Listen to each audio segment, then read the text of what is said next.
200 యూనిట్ల కంటే తక్కువ విద్యుత్ వినియోగం ఉన్న ఇళ్లకు గృహజ్యోతి పథకం ద్వారా ఉచిత విద్యుత్తు అందిస్తున్నాం. ఈ పథకంలో 49 లక్షల కుటుంబాలు లబ్ధి పొందుతున్నాయి. దీనికోసం ఇప్పటి వరకు 965 కోట్ల రూపాయల మేర సబ్సిడీ రాష్ట్ర ప్రభుత్వం చెల్లించింది. ఇందిరమ్మ ఇళ్ల పథకంలో భాగంగా ఈ ఏడాది 4,50,000 ఇళ్లు నిర్మించబోతున్నాం. ప్రతి ఇంటి నిర్మాణానికి ఈ పథకం ద్వారా 5 లక్షల రూపాయల ఆర్థిక సాయం అందించబోతున్నాం. స్థలం లేని వారికి స్థలం కూడా ఇవ్వాలని ఆలోచన చేస్తున్నాం. నేతన్నల కోసం ఇటీవల Indian Institute of Handloom Technology ప్రారంభించుకున్నాం. ఈ ఏడాది నుండే తరగతులను ప్రారంభించాం. దీనికి తెలంగాణ ఉద్యమ దిక్సూచి స్వర్గీయ కొండా లక్ష్మణ్ బాపూజీ పేరు మనం పెట్టుకున్నాం. విద్యా వ్యవస్థలో సమూల మార్పులు తెచ్చేందుకు తెలంగాణ విద్యా కమిషన్ని ఇటీవలనే ఏర్పాటు చేశాం. యువతకు శిక్షణతో పాటు ఉపాధి ఉద్యోగ అవకాశాలు కల్పించేందుకు తెలంగాణ యంగ్ ఇండియా స్కిల్ యూనివర్సిటీకి పునాది రాయి వేశాం. ఈ ఏడాది నుంచే కోర్సులు ప్రారంభిస్తున్నాం. నిరుద్యోగుల భవిష్యత్తుకు భరోసానిచ్చే ప్రయత్నం మొదలైంది. 3 నెలల్లో 30,000 ఉద్యోగ నియామక పత్రాలను అందించి యువతకు భవిష్యత్తుపై ఆశలు చిగురింపజేశాం. గ్రూప్ 1 ప్రాథమిక పరీక్షలు ఎలాంటి వివాదం లేకుండా పూర్తి చేశాం. 11,062 పోస్టులతో ఉపాధ్యాయ నియామకాల కోసం డిఎస్సి నిర్వహించాం.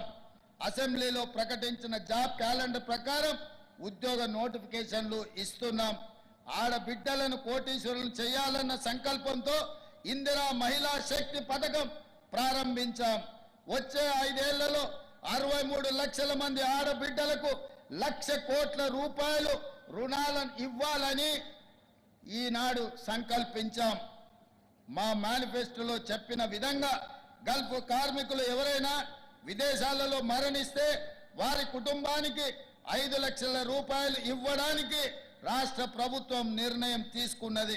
గల్ఫ్ కార్మికుల పిల్లలకు ఎక్కువ ప్రాధాన్యతనిస్తూ ప్రభుత్వ గురుకులాల్లో ఉచిత విద్యను అందివ్వబోతున్నాం. గల్ఫ్ కార్మికులు మరియు ఇతర దేశాల్లో పనిచేస్తున్న మన వారి సమస్యలు వినడానికి మరియు సత్వర పరిష్కారానికి ప్రజావాణిలో భాగంగా ప్రజాభవన్లో ప్రవాసీ ప్రజావాణి కేంద్రం ఏర్పాటు చేయబోతున్నాం. వీటితో పాటు గల్ఫ్ కార్మికుల సమస్యల అధ్యయనానికి మరియు వాటి పరిష్కారం కోసం ఒక కమిటీని వేసి దీర్ఘకాలిక ప్రణాళికలు రూపొందించబోతున్నాం. తెలంగాణ సర్వతోముఖాభివృద్ధికి, యువ వికాసానికి, మహిళా స్వావలంబనకు, రైతు సంక్షేమానికి, బడుగు బలైన వర్గాల సామాజిక ఆర్థిక ఉన్నతికి ప్రజా ప్రభుత్వం కట్టుబడి ఉన్నది. ఎందరో మహనీయుల త్యాగ ఫలం మన తెలంగాణ. పరిపాలనలో ప్రతి నిర్ణయం సందర్భంలో వారి త్యాగాలు మాకు గుర్తు ఉంటాయి. 4 కోట్ల ప్రజల సంక్షేమమే గీటు రాయిగా పరిపాలన ఉంటుంది.